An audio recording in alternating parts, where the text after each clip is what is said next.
Hi everyone, welcome to another video on SUPboarder. So today I'm really excited. So what we're doing today is we're meeting up with Paul Cox, who's head of the Shark Trust, and we've been brought down by Shark SUPs, who are promoting the Shark Trust and promoting all the work we're doing. And what we're going to do is go out, and Paul's going to teach us all about well, hopefully he's going to teach us about what sharks are in the UK waters, shark eggs, and what to look for, and what we can do as a community to help support sharks in the ocean and ensure their numbers stay safe. So yeah, I'm really excited about today. I'm hoping I learn a lot, and hopefully, unless you're a marine biologist who's specialist in sharks as well, hopefully you'll learn a lot too. So yeah, exciting day all around. I'm joined by Claire, a marine biologist, Beau, who you know from the other videos and reviews, and Paul, who's going to tell us all about the Shark Trust. Yeah, so we're a UK-based shark conservation organisation. We've been around almost 25 years now. Based and started up in the UK, but we've worked increasingly from UK to Europe to Atlantic scale, and now working a lot with partners in the States as well. Do shark conservation, and in particular, one of the projects that we work on is looking for these things. This is an egg case, and these get washed up on the shore. So some shark species and skate species lay their young, put their young inside these leathery egg cases.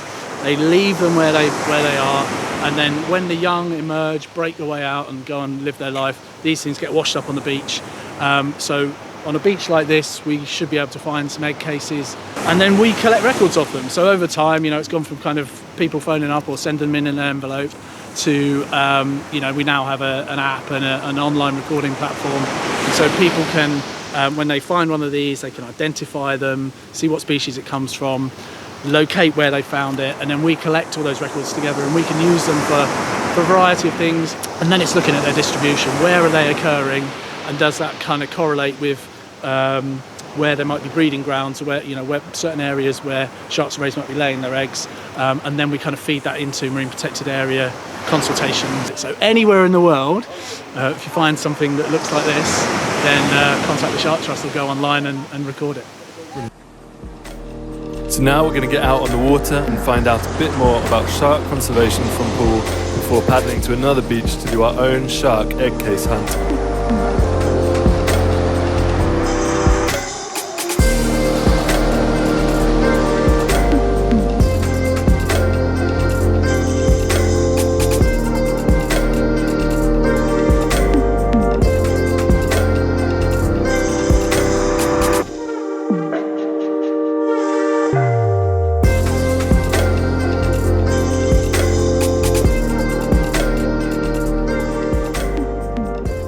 To lockdown, there's been a boom in the SUP industry, and lots more people are getting on the water.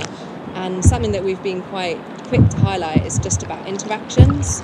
So we want people to go to the beach, look at the beach, pick up trash if they find it, pick up egg cases if they find it. But when they're actually on the water and exploring the new environment, we really, really want people to start and understand how not to disturb wildlife. What are your top tips? Let's start with potentially the basking shark. So that's yeah. I mean, that's the one. If you're supping, that's the one that you're likely to. I mean, a lot of the sharks that are around, you'll never see, because they'll see you way before you see them, yeah. And they'll go. So we publish a code of conduct for basking shark interactions. And it's kind of it's for everyone really. It's for the sharks, and it's for the water users as well, to make sure that everyone can have a positive interaction, and we're not harming or disturbing the sharks, and we're also not putting ourselves in danger. So basking sharks as an example, and I suppose this would relate as well to whale sharks in other parts of the world. The key is about disturbance. The key is about sitting back and kind of letting the shark do its thing. If a shark's feeding, it's feeding. I mean, they're massively, hugely intelligent feeders, and they're searching out the concentrations of plankton, because they've got to get maximum efficiency to feed this massive body. And so if you kind of paddle towards the shark, paddle it, across its feeding path, then you're potentially disturbing it from what it's trying to do. So we'd always say kind of hold back. If you're like a group like we are, then stay together. Don't kind of spread out around the shark because you're kind of cutting off options for it.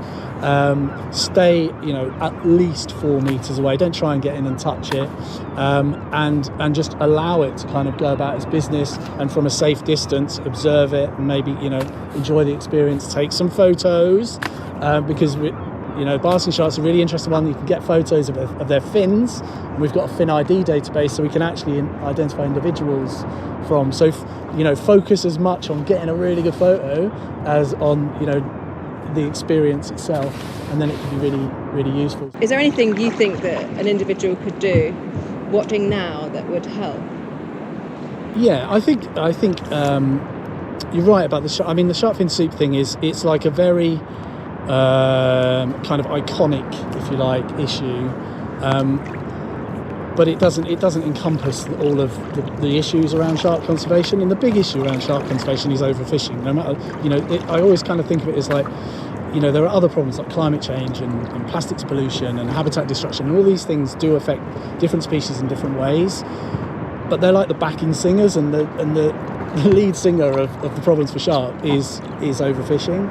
And if we could just get science-based fisheries management in place, then that would enable us to take a big step forward. But there are simple things, for example, helping with kind of data collection. So the Great Egg Case Hunt is one thing that people can, anyone can do it. You don't even need a paddleboard.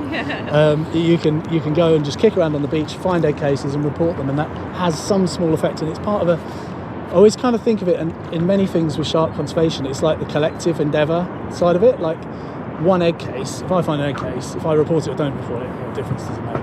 But if everyone reports them, then we've got 300,000. That's a data set, and that's really useful. But I think one of the easiest things is just to learn more about sharks. Just learn more about the diversity of sharks that there are. There are over 1,200 species of sharks and rays. So broaden out from this kind of focus on the big ones that we all know about, and learn about the diversity that's out there. Learn about the threats that they're facing, and learn about the solutions. And I think that kind of just generally, if that's what we try and enable, it's just for people to learn more and discover more about sharks, and then you'll just get drawn in. You can't not get drawn in by them because they're amazing animals.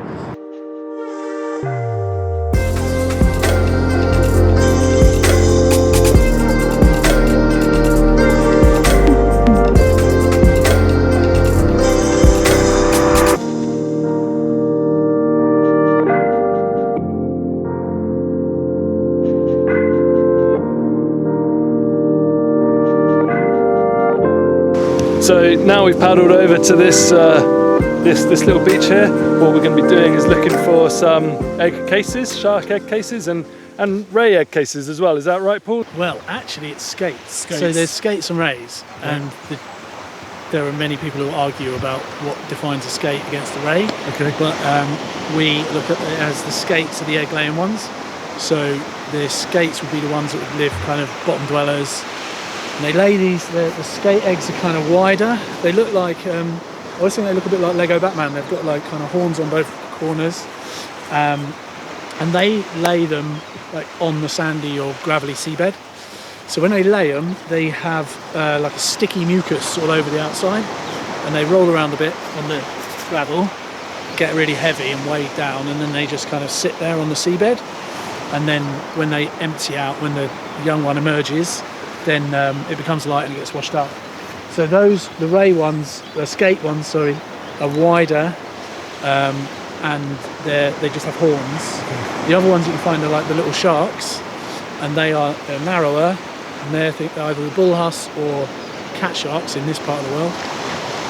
Other parts of the world would be all sorts of things, but they're kind of narrower, and they have these kind of twirly tendrils, like swirly things, because the sharks will basically wrap them around seaweed.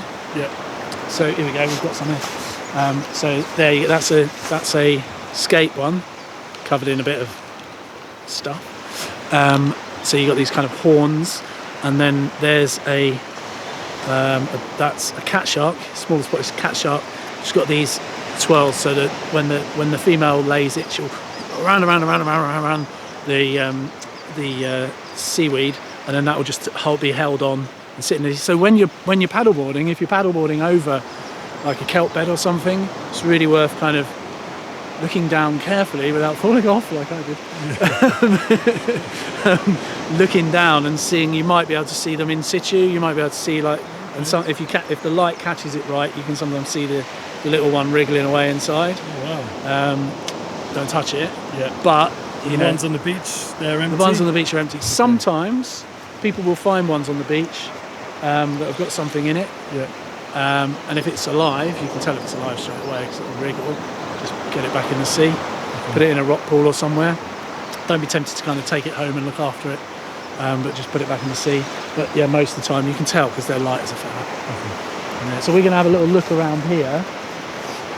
Basically, like they'll be washed up in a strand line. You quite often get them right at the top where you get the really extreme high tides, and you'll kind of get them right at the top in the rocks, in amongst the rocks and so on. But just poke away through the strand line, get a stick or something, poke away through the strand line and get your eye in.